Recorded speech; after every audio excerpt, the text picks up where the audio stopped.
welcome back to my channel. Today I'm back to share with you what I wore this week. I started off the week a little bit slow.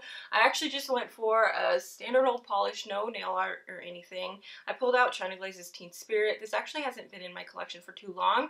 It's been on my wants list for 2 years. About 2 years now. I wanted this. I've been wanting this actually since it was first released, I think in 2016. When I placed my China Glaze Grinch order, I decided to throw this in my cart as well. I don't really know if I'm all that excited about it anymore. I mean, in the bottle, it looks absolutely gorgeous, but on the nail, you don't get that purple to blue shift. I am a little bit let down by that. I have no complaints when it comes to the formula though. While thin, it is very opaque, and I built it up in just 2 coats, and they were very thin coats. Just when it comes to the color, it's a little bit disappointing. I'm sure I can find a use for this in nail art, but what I see in the bottle is not ultimately what I got on my nail, which leaves me a little bit let down. After taking that little break, I got back into my nail stamping, and I pulled out some Hansen polishes. Now for this mini, I actually didn't use any proper stamping polishes. I started this one off with a white polish. I used my Crayola by Hansen white. It was limited edition, so I don't think you can find it anymore. But I pulled out 2 other Hansen polishes as well. The first one is Inchworm. This is kind of like this chartreusey green. It's really quite ugly. I talked about it in my Halloween polish video. I ended up leaving the cap on this one untwisted for about 6 days, so it's thickened up quite a bit, which was my intent when I did that.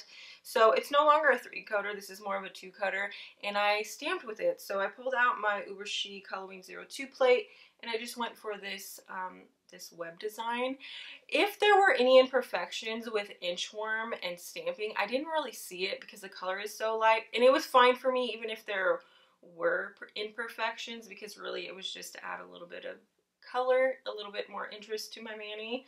So it wasn't important, but I do think it stamped well. I mean, it did dry pretty fast, so I had to be quick. But for my use, I think it worked well. Then I pulled out Hansen's Plummet. This is in their old packaging, so I don't know if what I'm about to say now is relevant to the one that's on the shelves now, or if it's even on the shelves anymore. But this is a darker purple.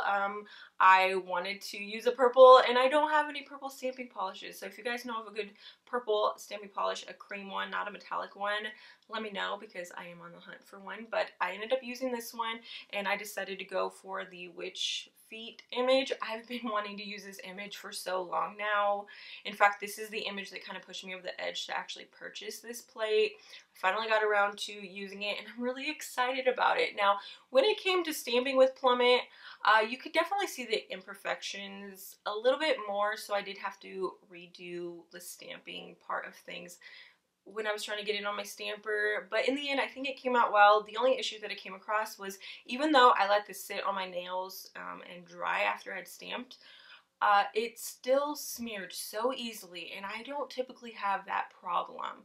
So if you guys know of a good trick, or maybe that Bundle Monster no smear top coat would work well with this. I'm actually curious what you guys think about it, those that stamp. Let me know how you feel about that Bundle Monster top coat, because maybe this would have worked better. I'm currently using Wet n Wild's Hard as Ice top coat. I talked so bad about it in one of my videos, but you guys, I think I may have gotten a bad bottle, or maybe it was just really humid, or there was some other thing going on, because it actually works really well. And I've been using it over my stamping, and I haven't had any issues until this mani. So let me know what you guys think about that Bundle Monster one. Let me know, because I'm actually curious. But anyway, so when I stamped with Plummet, it went on my nails really dark. Like, it almost looked black, and I was like, whoa, that's not what it looked like on my stamper, nor is that what it looked like on my plate. But once I put the top coat on, it brightened up a lot. It actually transformed. It was really odd, so it worked well. I do want to get a proper stamping polish, but maybe I'll leave the cap untwisted on this one too. We'll see what happens. And the one on my nails right now, I am wearing olive green. Can you believe I am wearing olive green? I am not a green person, but this season I've just been eyeing greens more than I ever have in my entire life. I definitely didn't like it as a kid. But I pulled out Suzi, the First Lady of Nails. I actually just recently picked this up, probably a month ago. Sally Beauty was having a 2 for $10 sale on OPIs. They've been doing that a lot lately. I like it, but then I don't, because they're really basic colors, but then it's like, it's such a good deal, right?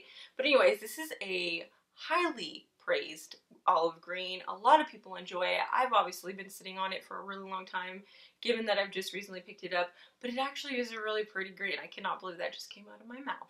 It actually really is a pretty green. The formula is definitely thin, but I got this fully opaque in 2 coats. I thought with the first coat I wasn't going to be able to do that, but I was. So that one was really good. But then I paired it with my Calypso Gold from Hit the Bottle using my UberChic Lovely Leaves plate. This was recommended by so many of you guys, but I went for the image that's technically supposed to be a layering image for the tree, but it's the leaves part. I just really wanted to use it for a gradient look. I love those glitter gradients that people do. I can never seem to execute them. They just look really imbalanced. So I figured I can do stamping. Why not do some stamping? So I did. And I think the mani came out really cute. Actually kind of chic. I might do this again, but this time using a white base and the same gold polish. I don't know what it is with me and gold and white lately, but I love it. So I might do it that way. I think it would look beautiful. I know through time I'm probably going to use it the proper way with the actual tree, using it as leaves. Anyways, I'm talking in circles at this point, but I love this mani. I thought it came out so cute. So that wraps up my week. Let me know what you guys think about that Bono Monster top coat. I'm really interested in it. It's very inexpensive. I think it's like less than $5. So if it works well, I'm definitely going to pick it up, but I want to know some of you guys' thoughts on it. So let me know. I hope you guys enjoyed this video, and I will see you in my next one. Bye!